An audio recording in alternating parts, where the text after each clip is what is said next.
orang divonis gagal ginjal, Itu. ya. Seminggu berapa kali sebetulnya Kak Tiko cuci darah? Jadi setelah divonis harus HD, Ya. hemodialisis Oh, atau ya. 2 kali hari Rabu, Sabtu. Rabu Sabtu. Sebetulnya Kak Ya. Tiko, sebetulnya level berapa Kak Tiko ini? Iya, stadium akhir. Stadium akhir. Iya, jadi Oke. mungkin tinggal 15% lah fungsi ginjalnya. Satu sisi pola hidupnya sehat. Sehat, ya. Terus tidak ngerokok, ya tidak minum-minum, kemudian bersepeda, ya sehat lah, sehingga tidak ada kecurigaan ke arah ginjal gitu. Ya. Oke. Nah akhirnya besoknya saya coba, karena hari Minggu kalau nggak salah saya coba ngeluarkan kasur yang ringan itu. Berbagi cerita untuk saling inspirasi. YS Podcast. Assalamualaikum warahmatullahi wabarakatuh. Waalaikumsalam. Ya, ketemu lagi dengan Yusron Saadi, tuan rumah YS Podcast. Kali ini kita akan berbicara seputar ini yang sedang hot, ini yang sedang viral, sering dibicarakan. Ini karena ada pengaruh dari obat, dari sirup. Nah, gagal ginjal. Nah, apa dan bagaimana sebetulnya gagal ginjal? Ini saya duduk bersama sahabat saya, kakak juga ya, kita sebut di keluarga alumni Ahmad Dahlan. Beliau adalah Pak Zun Haryadi Itiko. Assalamualaikum Kak Tiko. Waalaikumsalam warahmatullahi wabarakatuh. Gimana kabar? Semangat terus ya Kak Tiko? Semangat, harus semangat. Nah, harus semangat. Nah, yang luar biasa dari Kak Tiko ini adalah beliau ini pasien gagal ginjal. Kalau kita sebut levelnya Kak Tiko, sebetulnya level berapa Kak Tiko ini? Iya, stadium akhir. Stadium akhir. Iya. Jadi oke. Mungkin tinggal 15% lah fungsi ginjalnya. Waduh. Ya, ngeri ya. Saya Mbak ya. Aduh ya. Ya seperti itulah ya. Kemudian kalau orang divonis gagal ginjal, ya, pasti kan ada penyebab, ada sejarah, ada perjalanan gitu Pak Tiko ya, sampai menemukan ke titik ini. Tapi sebelum itu, seminggu berapa kali sebetulnya Kak Tiko cuci darah? Jadi setelah divonis harus HD, hemodialisis atau sering orang sebutnya cuci darah gitu. Kadang saya guyonannya nyebutnya laundry gitu. Laundry. Melondri gitu supaya laundry darah ya. Supaya tidak terlalu ngeri nyebutnya gitu. 2 kali hari Rabu, Sabtu. Rabu, Sabtu. Ya. Oke. Rabu dan Sabtu. Itu rutin tuh, nggak boleh terlewat ya? Ya, semaksimal mungkin jangan terlewat. Oke. Nah, ini aduh. Ini sangat luar biasa. Inilah YS Podcast hadir ini untuk berbagi inspirasi dengan Kak Tiko. Jadi sebetulnya Kak Tiko nih, apa yang menjadi penyebab? Nah, tapi sebelum ke situ, boleh dijelaskan nggak gagal ginjal ini sebetulnya apa, Kak Tiko? Di awal-awal kan kita pingin tahu ya apa sih gagal ginjal gitu sebagai pasien. Ya. Di gagal ginjal itu ya fungsi ginjalnya sudah tidak berfungsi secara baik. Ya. Sementara ginjal itu fungsinya banyak ya di dalam tubuh itu. Ya. Salah satunya, bahasa sederhananya itu menyaring segala macam sisa metabolisme, racun-racun lah dari darah, dari makanan yang kita makan, sehingga darah kita tetap bersih, tetap sehat gitu. Nah, ginjalnya sekarang tidak berfungsi secara maksimal, maka tentu banyak dampaknya di kesehatan. Kesehatannya. Oke. Jadi ini fungsi saringan ya, fungsi yang ini darah, apakah semua di situ darah yang lewat ya? Semua ya, yang paling ini ya darah, karena kan komponen yang ada di dalam tubuh kita darah, ada air ya. Oh ya, oke. Pola Bang Tiko nih. Jadi ketika ini kan pasti Pak divonis itu kan belum nyadar ya. Ini kan ada perjalanan panjang. Sebetulnya sejak kapan Pak Tiko dinyatakan mengidap atau sebagai pasien gagal ginjal? Mungkin saya tarik ke belakang sedikit. Jadi gagal ginjal itu sebenarnya ada 2 ya. Yang sekarang tadi Mas Susron sebut itu yang lagi viral itu kan namanya akut ya. Ya, jadi betul. ginjal yang tiba-tiba gitu. Betul. Ada pencetusnya. Ya. Dan ada dan potensinya untuk recovery balik lagi itu lebih besar yang akut. Yang akut. Iya. Jadi penyebabnya mungkin karena ada prostatnya hilang. Kemudian fungsi ginjalnya bisa balik lagi. Batu ginjal misalnya juga batunya udah ini ya. Nah, yang kedua yang agak sedikit prosesnya lama itu adalah yang kronis. Nah, dan saya termasuk yang divonis adalah kronis. Jadi peristiwanya kalau kita ditanyakan gimana awal mulanya, ya kita tidak pernah menyadari yang kronis itu. Mungkin dia sudah berproses lama gitu, bertahun-tahun, menahun lah. Menahun bertahun-tahun, tetapi tidak ada gejala. Kalau saya pribadi tidak pernah ada gejala yang muncul dari seperti orang-orang pada umumnya yang ginjal akut, pinggangnya sakit misalnya.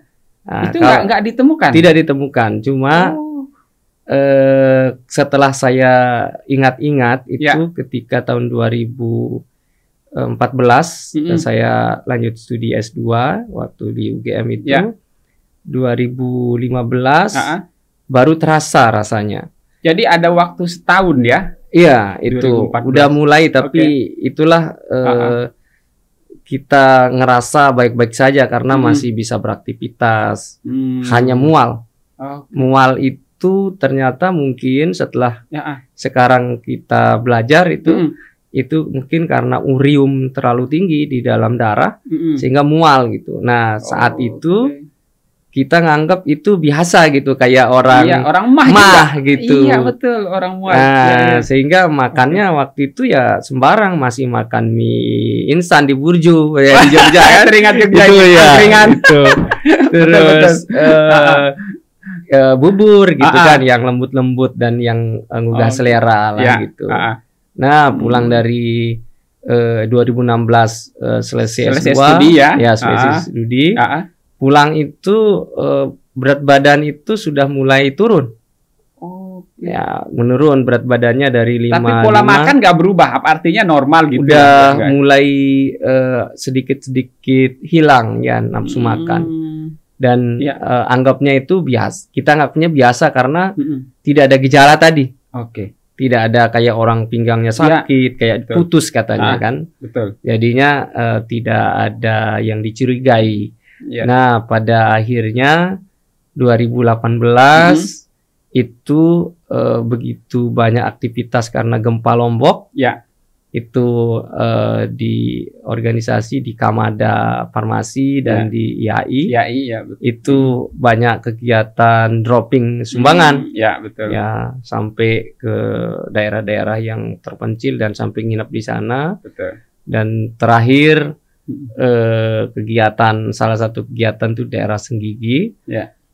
Pulang dari sana tenaga ndak ada. Pegang kendaraan saja rasanya nggak kuat. Mengok apa namanya, nyetir itu udah lemes udah nggak kuat tenaga lagi.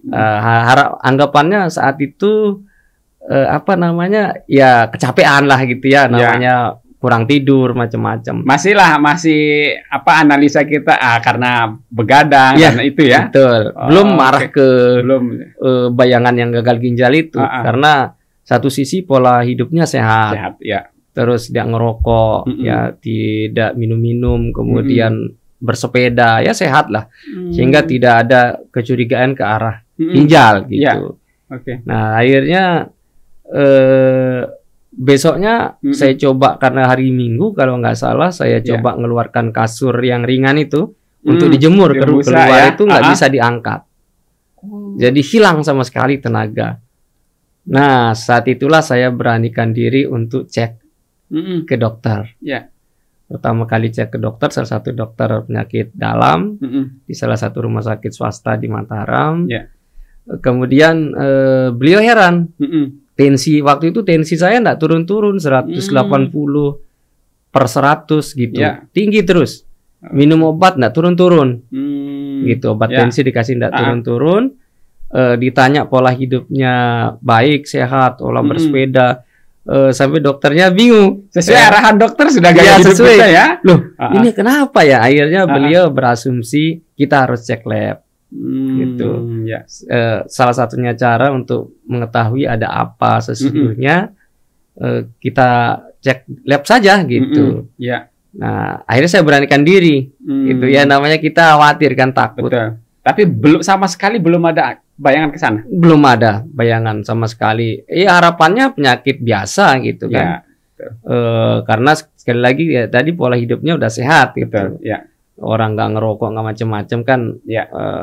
Seolah-olah apa yang masuk itu ya sehat gitu. Ya, minuman bersoda katanya juga kan menjadi pemicu juga itu. Nah, itu mungkin dulu zaman-zaman kuliah mungkin ya. Mungkin senang ya minum-minum yang begitu, tapi saya kira seingat saya juga tidak terlalu terlalu walaupun sesekali mungkin kita wajar lah. Itu. Soda gembira. Ya, itu yang paling enak itu. Soda gembira itu. Apalagi pantanya kan? Ya. Tambah susu itu. Waktu itu gitu. Betul. Nah, akhirnya keluar hasil labnya, saya coba cek ya, karena saya juga sedikit bisa membaca gitu ya, karena basicnya kesehatan. Ada sedikit getaran-getaran khawatir gitu, ngelihat hasilnya kok ada tanda bintang. Biasanya kan kalau ada rendah ataupun tinggi di hasil lab itu ada tanda bintangnya. Nah, dan di situ ada parameter darah namanya kreatinin. Nah, itulah yang mengindikasikan fungsi ginjal sudah mulai terganggu. Namanya kreatinin, dilihat sama dokternya. Dokternya kebetulan waktu yang periksa awal itu beliau nggak praktek. Jadi dokter lain yang praktek. Di rumah sakit yang sama tapi. Nah, kemudian saya lihatkan hasil labnya di Prodia waktu itu, ya nyebut merek jadinya. Tidak apa-apa.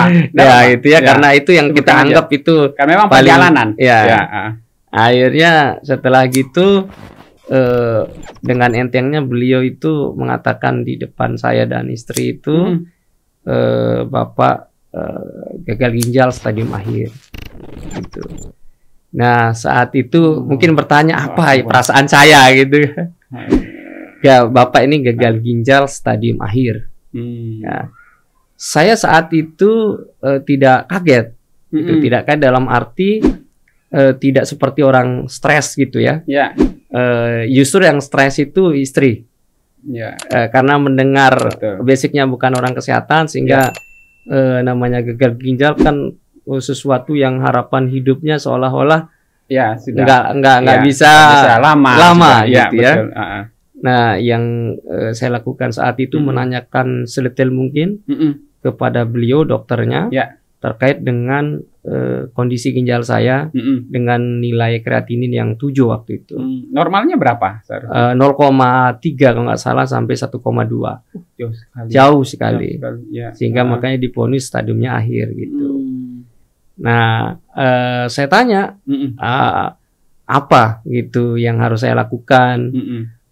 Terus bagaimana dengan aktivitas saya, bisa nggak saya bisa hidup seperti layaknya seperti biasa gitu ya.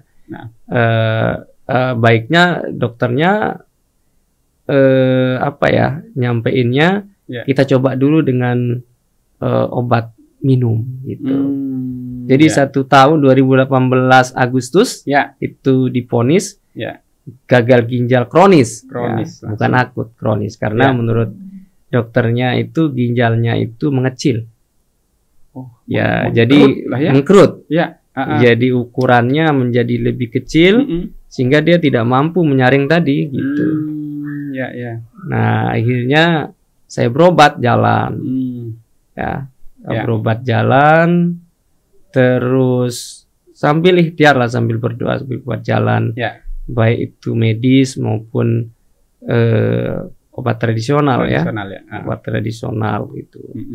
Oke, ini sangat luar biasa. Kayaknya nanti di segmen tersendiri mau saya bahas ini, Kak Tiko. Bagaimana sebetulnya kan Kak Tiko udah memiliki pengalaman sekian tahun, artinya pasti banyak bergelut dengan teman-teman yang menjadi penderita. Ya. Nah, ini sangat bagus untuk menjadi motivasi. Tapi nanti di part kedua. Oke. Nanti ketika saya ingin ini, kalau berkaca ke belakang ini, melihat flashback ke belakang ini, apa sebetulnya yang kalau menurut Kak Tiko, kalau melihat ke belakang di mana letak? Ada yang salah nggak? Ada. Dulu ya pola hidup dan segala pola makanan dan lain-lain ini akan menjadi menjadi atensi kita bersama. Karena kita menganggapnya ya saya baik-baik saja, normal-normal saja. Yang menjadi kalau kata di Google ini penyebabnya adalah ini tuh. Ya saya juga nggak banyak mengkonsumsi itu. Nah kalau menurut Kak Tiko, pada posisi dulu, untuk menjadi warning kita bersama Kak Tiko. Iya, kelihatannya tidak hanya pola makan tapi pola hidup. Jadi saya itu dulu itu punya kebiasaan sebelum selesai kerjaan itu pantang untuk meninggalkan. Wow. Nah, gitu. Jadi walaupun waktunya makan itu kerjaan saya belum selesai, saya nggak meninggalkan. Sehingga mungkin waktu istirahatnya kurang, gitu. Baik itu malam maupun saat bekerja pagi hari, gitu. Siang hari terutama sering sekali makannya sudah hampir sore, gitu ya. Di luar jam makan siang misalnya, karena pekerjaan kebiasaan saya itu kalau belum tuntas itu rasanya ada yang kurang gitu. Belum mau diselingi dengan makan dulu. Belum itu mungkin sehingga sekarang saya selalu ingatkan bagi teman-teman yang bekerja bersama gitu di kantor ataupun di kampus gitu. Itu untuk jangan lupa makan. Sesibuk apapun tetap ingat waktunya makan ya makan. Jangan karena pekerjaan terus kita lupa karena risikonya besar. Nah, selain mungkin juga ini yang mungkin yang paling perlu juga itu waktu istirahat malam itu. Biasanya saya dulu sering begadang itu kerjaan itu kadang saya rapel gitu, terus tidur jam 1, setengah 2. Nah kemungkinan juga adalah sumbangsinya itu. Gitu. Nah, termasuk dari sisi makanan yang nggak sehat, namanya dulu mungkin zaman kos kan, kita nggak pernah sadar gitu. Kita yang penting enak ukurannya. Yang penting enak ukurannya. Sedikit-dikit dulu di Jogja burjo. Gorengan. Terus mie telur, kan kayak gitu. Namanya anak kos ya adanya cuma itu kan. Gitu. Nah, jadi kayaknya kalau diingat-ingat ya mungkin. Nah yang terakhir mungkin kita harus biasakan cek kesehatan 3 bulan sekali lah. Kalau nggak 3 bulan ya 6 bulan sekali. Ya jangan takut maksudnya. Nah itu yang terjadi di saya karena saya takut. Seandainya kalau kita lebih dini untuk tahu kan, lebih dini juga untuk cari solusinya. Nah, jadi teman-teman yang biasakanlah 6 bulan sekali ceklah minimal fungsi-fungsi yang vital organ kita, jantung misalnya. General check up lah general check up yang investasilah untuk kesehatan. Ketimbang sudah terjadi kita akan mengeluarkan biaya jauh lebih besar daripada yang kita keluarkan. Ya betul, sangat luar biasa. Ketika kalau melihat gejala-gejala saya tertarik ini karena kan awalnya mual. Dan kalau kita cari apa penyebab mual, mungkin nggak ada hubungannya mungkin ke sana kan. Lebih banyak kita temukan ya lebih ke mah kronis gitu. Nah, ketika awal-awal gejala yang muncul adalah mual, nah apa yang pertama kali Tiko lakukan gitu? Ya, waktu mual itu pertama tentu nafsu makan kan hilang. Betul. Nggak ada. Akhirnya untuk menjaga karena waktu itu sendiri kos, terus tetap harus supaya sehat gitu, banyak tugas kampus gitu, banyak makalah saat itu gitu, lagi tesis waktu itu. Jadi berusaha makan bubur, cari yang lunak-lunak gitu. Karena saat itu asumsinya ya kayak tadi mah gitu, asam lambung mungkin karena stres anggapnya kan, stres terus asam lambung naik akhirnya mual gitu. Tapi setelah saya pelajari kesini-sini setelah sekarang gitu, Itu jelas mungkin sudah berproses ginjalnya waktu itu, karena kemungkinan kalau dicek mungkin uriumnya lebih tinggi dari normal, karena kalau urium kita itu biasanya mual gitu. Mual ya. Mual gitu, naik, dan asam lambung juga ikut naik gitu. Oke, ya itu kan sudah berarti karena kita nggak ngeh ya. Nggak ngeh ya, itu. Salah satu gejalanya adalah mual, dan gejala mual itu terlalu banyak yang menjadi penyebab ya, dan salah satunya ternyata bisa mengarah ke ginjal. Ya, indikasi salah satu ya. Oke. Itu ada kemungkinan ke sana. Ya, kemudian kalau kita boleh berpesan nih, Kak Tiko, untuk masyarakat atau sahabat-sahabat lah ya, untuk sebetulnya antisipasi dini kan tadi sudah ya. Nah, kira-kira apalagi menurut Kak Tiko yang kira-kira urgent untuk kita lakukan agar tidak mengarah ke sana? Iya. Pertama tentu yang paling utama itu asupan makanan yang masuk. Usahakan makanan rumahan lah. Gitu ya. Hindari junk food sebetulnya ya. Junk food ya sekali-sekali boleh, tapi ya jangan sekali sebulan perayaan ulang tahun nggak apa-apa lah. Boleh gitu. Bukan nggak boleh, tapi makanan asupan yang masuk harus sehat. Kemudian olahraga jangan lupa. Karena kan kita ini orang-orang modern ini sekarang ini banyak duduk. Betul. Olahraga jari aja. Olahraga jari ya kan. Nggak bisa keringetan. Olahraga jari.